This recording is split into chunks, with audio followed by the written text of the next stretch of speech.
Bienvenue à tous les amis, Baruch Hashem, c'est le mois de Elul, un mois qui est tellement vaste. Dans un mois seulement, Rosh Hashanah. Vous n'avez pas aidé combien Akadosh Baruch Hu attend la Teshuvah du Ham Israël et combien il va ouvrir toutes les portes de la Teshuvah pour tout le Ham Israël. Donc c'est le mois où il faut se prendre en main les amis. Sauf que quoi? On a un problème technique, on ne sait pas par où commencer. Alors, je commence par quoi Hachem? J'ai envie d'évoluer. D'un autre côté, mon Yetzirah me dit tu ne pourras jamais changer. Et tous les ans, tu fais tout le temps des efforts. Tous les ans, tu travailles pendant le mois de Elul. Mais juste après Sukkot, tu retournes dans tes habitudes. Alors à quoi bon essayer de changer? À quoi bon faire des efforts? Encore pire que ça, les amis. À quoi bon se fatiguer? Le mal fait partie de ma vie. Que je veuille ou non, il fait partie de mon quotidien. Le matin, j'ai du mal à me lever. Le soir, j'ai du mal à me coucher. J'ai du mal à penser comme il faut. J'ai du mal à dire ce qu'il faut. J'ai du mal à faire ce qu'il faut. Et surtout, ne pas faire ce qu'il ne faut pas faire. Alors les amis, on vit avec une contradiction qui est extraordinaire. Comment arriver à se créer un chemin pendant le mois de Elul pour arriver chez Akadosh Baruch Hu à Rosh Hashanah avec un grand sourire, sans honte sur le visage, les amis. Avant tout, ce cours est dédié Bessi à Tadishmaya pour le Zivug Agun de Simcha Bat Esther, que Akadosh Baruch Hu l'envoie un magnifique Khatan. Un Khatan en or qui la rend la plus heureuse du monde. Amen, Kenny Ratson. Les amis, c'est parti. On partage ensemble aujourd'hui une parole de Rabbi Nachman de Breslev dans Sichot Haran. C'est quoi le principal dans la vie d'un juif? Comment un juif va arriver à se créer un chemin dans cette mer infinie qui s'appelle la Teshuvah? Des fois on se noie, des fois on s'accroche à une petite bouée, des fois on vient nous sauver. Mais on ne sait pas comment arriver à nager et passer de l'autre côté, Rabotai. Comment faire? Nous dit Rabbi Nachman de Breslev, le Ikar dans ta vie, le principal, c'est pas seulement d'étudier la Torah, c'est pas seulement de prier. Le plus important, c'est de tout le temps savoir hurler du fin fond des abîmes. Pourquoi je vous dis ça, les amis? Il y a une contradiction qui est véritable à l'intérieur de nous. Des fois, tu as envie de faire un pas en avant. Mais ton Yetzirah te dit, tu viens de fauter à l'instant. Ça fait 5 minutes que tu as fait une grosse faute. Ça fait 5 minutes que tu as salué le nom d'Akadosh Baruch Hu, que tu as fait du mal à ton entourage. Hier, tu étais en boîte de nuit. Comment tu vas mettre les téphilines ce matin? Hier, tu as fait la pire faute du monde. Comment tu vas continuer à servir Hachem dans la Simra, comme le dit Rabbi Nachman? À quoi ça a Teshuvah? Quoi qu'il arrive, je vais retomber. Nous dit le tzaddik. Retiens bien ça. Retiens bien ce que je vais te dire. Le principal, c'est que tu continues à hurler du plus profond des abîmes. L'abîme, c'est là où tu te trouves. Nous dit le Baal Shem Tov Akadosh. Ça ne suffit pas de servir Hachem quand on est tzaddik. Ça ne suffit pas de servir Akadosh quand tout va bien. Pourquoi, les amis? Parce que dans notre génération, tous les tikkunim, toutes les réparations ont changé. Je vous ramène une histoire qu'on a déjà étudiée ensemble. L'histoire de la princesse disparue. Au tout début, elle a ordonné au second du roi. Alors la princesse disparue, comme on l'a expliqué autrefois, c'est l'âme du peuple d'Israël. Elle a donné tout ce qu'on appelle un mode d'emploi pour la retrouver, pour continuer à la délivrer, pour arriver à la délivrer des forces du mal. Au tout début, c'était tout simple. Il ne fallait pas manger de l'arbre. Il fallait jeûner le dernier jour de l'année, il fallait faire des doutes, il fallait s'élever, il fallait faire un parcours normal. Et à la fin de l'année, celui qui vient délivrer, ça fait référence à nous, il a consommé de l'arbre. Ça fait référence à la première faute du premier homme qui a été créé, qui s'appelle Adam Arishon.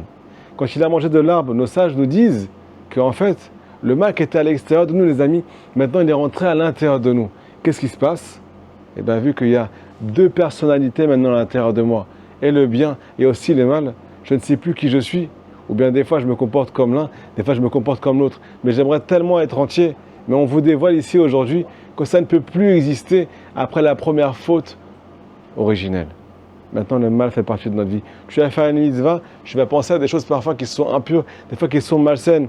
Tu vas prier, tu ne seras pas concentré. Tu vas faire maintenant ce qu'on appelle un beau Shabbat. Juste après, tu vas craquer à la maison, tu vas piquer une crise de nerfs. C'est pareil avec la Torah. Des fois, tu as envie d'étudier, des fois, tu as envie de faire complètement le contraire de ce que tu as étudié. Ça n'empêche pas que tu es juif. Ça n'empêche pas que le bien continue à exister à l'intérieur de toi. Alors nous dit Rabbi Nachman de Breslev, si jamais tu tombes dans la case qui s'appelle le mal, qui est la deuxième partie qui est à l'intérieur de toi, le travail que tu as à faire, c'est d'hurler de l'endroit où tu es. Nous dit le Baal Shem Tov. Ubikashtem Hashem Misham, c'est un passage dans la Torah. Il faut chercher Akadosh Baruch Hu, de l'endroit où on est, les amis. On est la génération du Mashiach. On est tout en bas. Tout en bas. On nous demande de mettre une bombe dans les forces du mal. Si tu es tombé dans les forces du mal aujourd'hui, on te demande de hurler de l'endroit où tu es. De toutes tes forces. Est-ce que tu sais ce que ça va faire? Je vais vous dévoiler un grand secret, les amis. Des fois, On est né dans un endroit qu'on n'a pas voulu aujourd'hui. On a pris des habitudes qu'aujourd'hui on regrette, mais maintenant elles font partie de notre vie. On n'arrive pas à s'en séparer des fois. Qu'est-ce que Hachem attend de moi? Viens me chercher de l'endroit où tu es. Je sais très bien que tu vas faire des mauvaises choses. Je sais très bien aussi qu'il ne faut pas que tu t'arrêtes de faire des bonnes choses. De l'endroit où tu es, si tu es dans le mal, hurle vers moi. Fais une mitzvah dans l'endroit où tu es. Tu as été chas v'shalom en boîte de nuit. Tu as fait des choses qui n'étaient pas possibles hier. Tu as fait la plus grande faute de ta vie, ou bien à tes yeux, qui est quelque chose qui est impardonnable. Alors, de l'endroit où tu es maintenant, crie à la teshuva.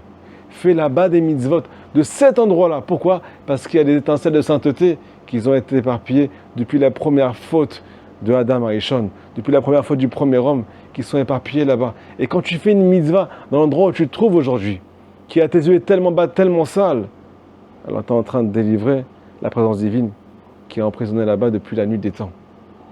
C'est pas pour rien que tu es arrivé là-bas. C'est pas pour rien que tu as des pensées qui sont tellement impures. Si jamais tu cries de ces pensées-là, à l'aide d'un Kadosh Borou, donne-moi la main, notre Dieu le Harizal. C'est quoi Elul?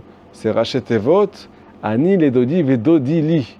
Ani les Dodi, je suis avec toi Hachem. Je te tiens les mains quand je suis fort, je te cherche, je prie comme un fou, je suis motivé. Mais des fois, j'arrive plus à t'attraper Hachem. Alors Dodi li, c'est toi qui es avec moi Hachem, c'est plus moi qui est avec toi. Alors si j'arrive pas à t'attraper, papa, toi, viens m'attraper, papa. Toi, viens me saisir la main, papa. Toi, viens me prendre dans les bras, papa. De l'endroit où je suis. On ne va pas attendre, les amis, d'être sadikim. Le travail qu'on a à faire pendant ce mois-là, c'est de faire des mitzvot dans des endroits qui sont chas v'shalom, contre notre gré. De l'endroit où on est tombé. On doit arriver à servir Hachem dans toutes les situations pour délivrer ces étincelles de sainteté qui sont été éparpillées depuis la première faute du premier homme. Magnifique semaine, magnifique Shabbat. Magnifique mois de Elul, qu'on soit rempli de mitzvot, de tzedaka, de Torah, de Edboledut, de l'endroit où on est les amis, avec une grande motivation. C'est pas nul ce qu'on est en train de faire. C'est la plus belle chose qu'on puisse faire. Parce que c'est le travail que Hachem attend de nous, de notre génération. Magnifique journée.